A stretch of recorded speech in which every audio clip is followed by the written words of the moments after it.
All right, welcome, Sophia. We're here to debrief and close down the medicine spiral journey. How do you feel completing it? I feel good, really good, very accomplished. What is your overarching takeaway point? When I looked at the whole program as a whole, I saw how much there was. And then I was able to see how well thought out it was. As I was in it and actually applying the practices, it wasn't as much as my mind made it out to be. They were smaller. I was able to be really gentle with myself through this whole process. I'm normally, when I go sign up for something, I'm the A student. So I like to get everything done on time and I want to do everything in this way. And if I don't, sometimes that will stop me in my tracks because it won't allow me to go further if I haven't completed something. And some of these processes I was able to do that with and actually return and then come back. Yeah. And I was able to allow myself extra time within some of the processes. So you found that when you first looked at the amount of work that it looked like it seemed like, whoa, this is a lot. But when you got into doing it, you realized that it wasn't as much as you thought. And normally you're a person that, goes in with that kind of type A feeling of I'm going to do it. But this one you were able to ease back and allow yourself to go at your own natural organic pace. It flowed really naturally for me. And then the stuff that was very different for me was really welcome. So it fit nicely into your natural rhythm. Yeah. Anything more that you'd like to say about your overarching takeaway points from the whole journey? Beginning the journey, I really wanted to return to my own embodiment, to feel embodied. And that's what this journey was about. It really brought me back into my embodiment, not necessarily how I thought it might look, but it brought me into myself very clearly. And I was able to really sit with myself in a way that I hadn't before and recognize different things about my personality and about my own expectations of myself, and then the truth of what is. So it was about you stepping into your embodiment, and there was an idea of what you expected that to look like, and ultimately the journey showed you what it actually was, and it was a little different than when you thought, but the end result was I'm hearing, it sounds like you're feeling more embodied now. Mm-hmm. When you started the medicine spiral journey, how would you describe your starting point? So I moved into a new place and I had COVID and I was sick. Coming out of that, I didn't realize, but I ended up with some depression and I didn't recognize it. So I was in a depressed state when I showed up to the journey. And then I found out the place I was living in was not a healthy environment. There was some toxins in the home, so I had to move. And then I did the really deep work to work with that depression, not necessarily take ownership of it, but understand that this is something I'm experiencing and how can I walk through it. And then we did ceremony, and coming out of that, I felt like it was released. And it doesn't mean that I have moments of down which are natural, but the absolute depression that I was experiencing has been lifted. And then how would you describe where you're at now at the end of the journey? Well, I feel really accomplished and I feel really excited. There's this energy that is happening. Like I feel forward motion is starting to happen for me. I'm waiting on the finality of my home. And so I'm in a temporary situation that is not the ideal, but it works. It's serving the purpose right now. So I'm now looking at how do I show up for myself in the best way where I'm at in this moment, not when or not how it was then, but now, remaining present. I am a visionary, a dreamer. I'm one of these people that like to plan. I'm such a planner. And oftentimes I can run out into the plan and forget where I am present. And so the journey has helped me to return to presence much quicker. How does it feel to sit in yourself the way that you are now? I feel like I have more choice. The diving into the dream and all of that sometimes is a distraction and a way of disassociating from the present. And it's also great for me to dream and to plan and to do the things and to manifest and bring things into my life. So this is about balance. This, again, journey has been about embodiment, but it's also been very much about balance. It's also a yes and, right? Yes, it's happening, and there is this, and both are okay at the same time, right? It's not all or one, all or nothing. It isn't extreme to the other. It is yes and. So that's been a big part of my vocabulary, is recognizing this is where I'm at, and this is something that I'm looking at. Like, I can be accepting of what's going on, and I can be moving forward at the same time. And it's not shaming or blaming or making one right or wrong. It's acknowledging those as they are supposed to be. And I really like that you said that the sitting present in yourself and, not running into temptation is giving you choice. When we sit present in ourself and acceptance, many times we can come into that awareness that there's actually a choice, right? And sometimes that choice is an internal choice before anything external happens. What did you learn? I am much more committed to myself, to my journey, to my healing than I gave myself credit to be. I'm the one that's going to dive in. And I have these expectations of myself on how that looks. I go all in and I have an expectation of how I am going to show up in that. When the truth is, I'm showing up every single day. In. It feels and it looks different each day.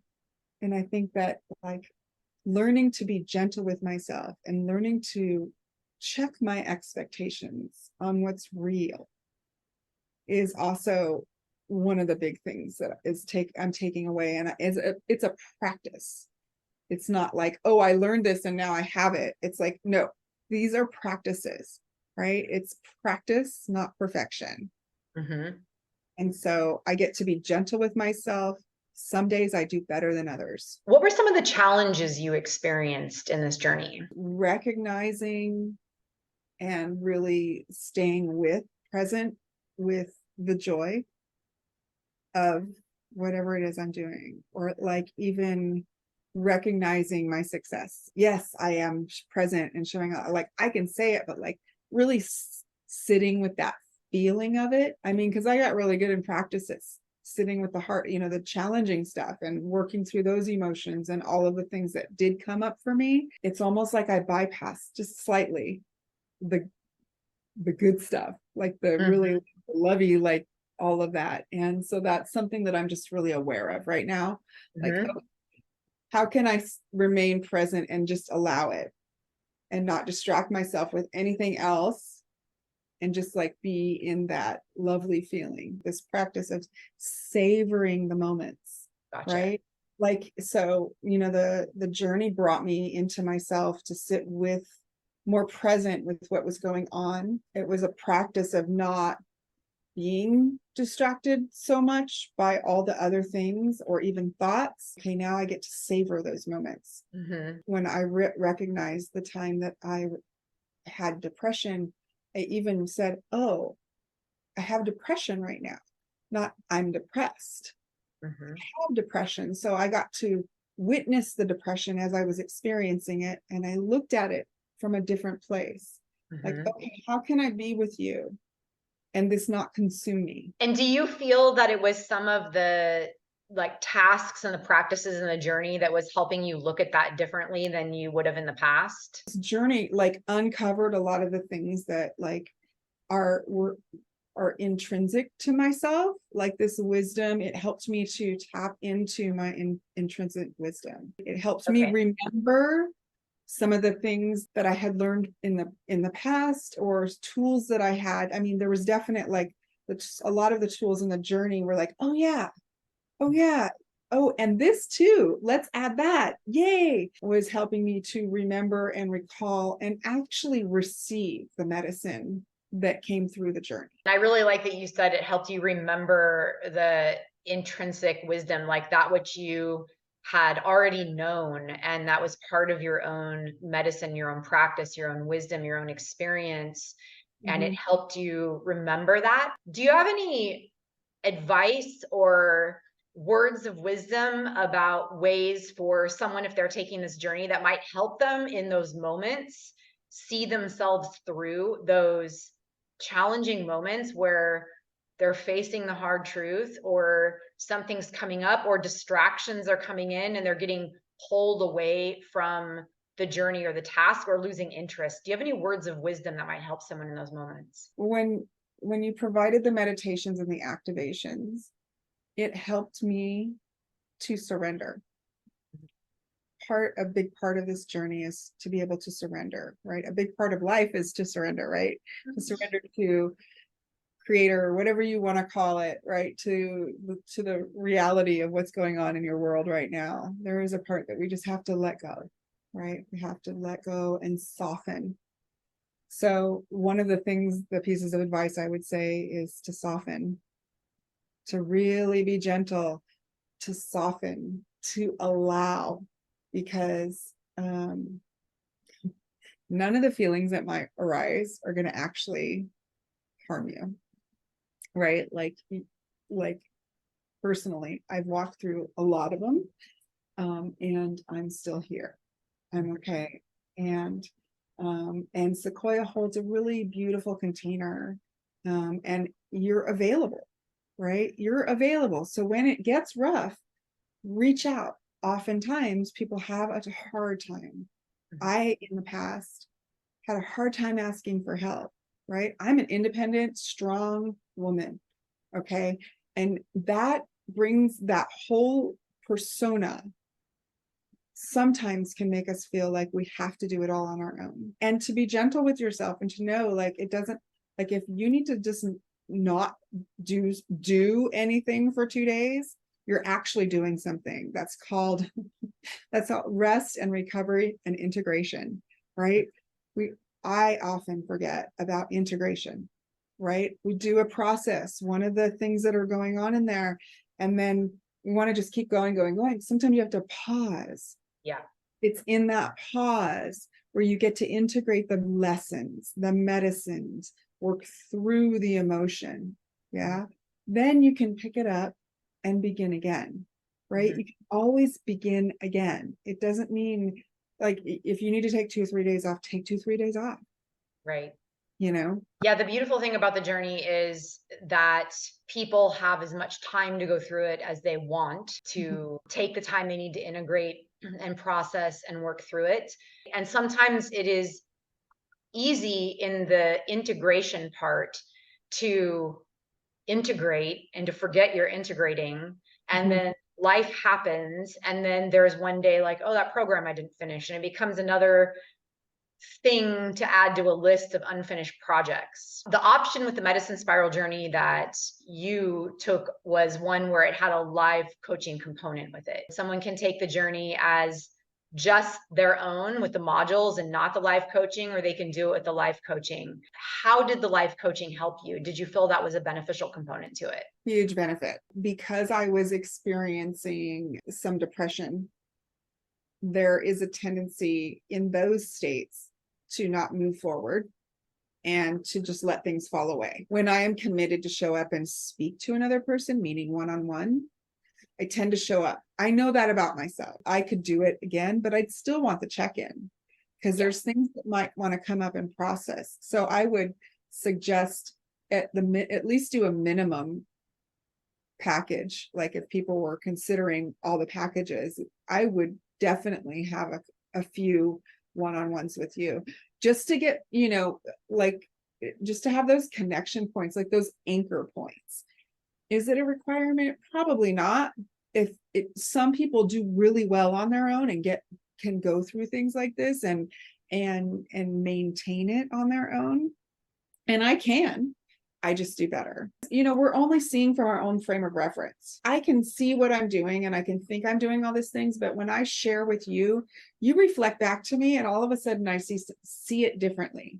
I can see clearly. I know I'm doing all this work, but I'm in it. It's my own reference. That's why it's so imperative to have people to share this with, to process with, so they can reflect right back to you. What is your medicine message? There is a deep well of wisdom and medicine right inside me.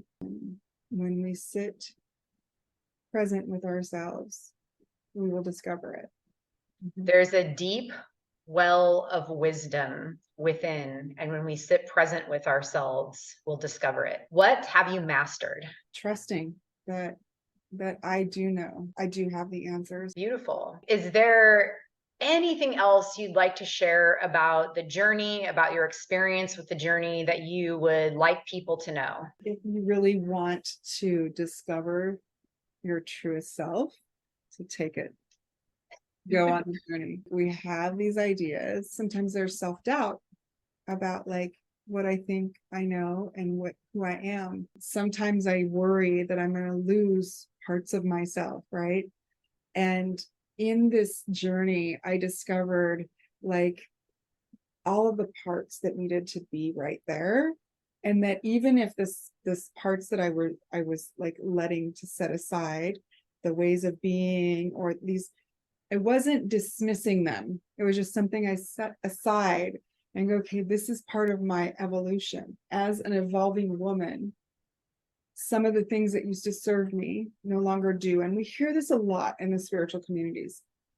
Release what no longer serves, all this fluff. There is a deeper understanding of how to release what no longer serves. It's getting more specific. What isn't serving me? What am I actually releasing? So it sounds like this journey helped you identify some of what that was. Definitely. Yeah. And come into more confidence, trust, and knowing of what actually serves you. Correct. Who do you feel would get the most out of this experience? It's for somebody who is ready to meet themselves where they are, as they are. And from there, you get to move forward from a place of truth and integrity and knowing who you are. This is for people on a spiritual journey, a specific person who is wanting to know the truth and to be to walk in a good way. It's definitely a spiritual journey of self-discovery and moving towards self-mastery. Was there a favorite part to it? Was there just something that you were just like, I loved this part of it? I love the activations because it allows me to surrender and receive, right? That's one of my biggest lessons for the past couple of years, is to really learn how to to receive. I'm a giver, I'm a healer, I do that. And so the activations were also very potent in the sense that you can really feel a shift energetically. Anything more you'd like to share and say? Thank you for creating that, for being so mindful and receptive and clear. Yeah, thank you. I love it. My pleasure, indeed. Thank you for being, joining it and coming along on the journey as well. Okay, so for anybody watching, Sophia, who are you? My name is Sophia, and I am a sacred embodiment coach and indigenous medicine woman. And it's really interesting, as I've been known by a name, Sophia Shakti, for many years, as a performer, as a dancer, as a healer, Reiki master as well. And I am in the process of going through a shift around my name and naming ceremony to be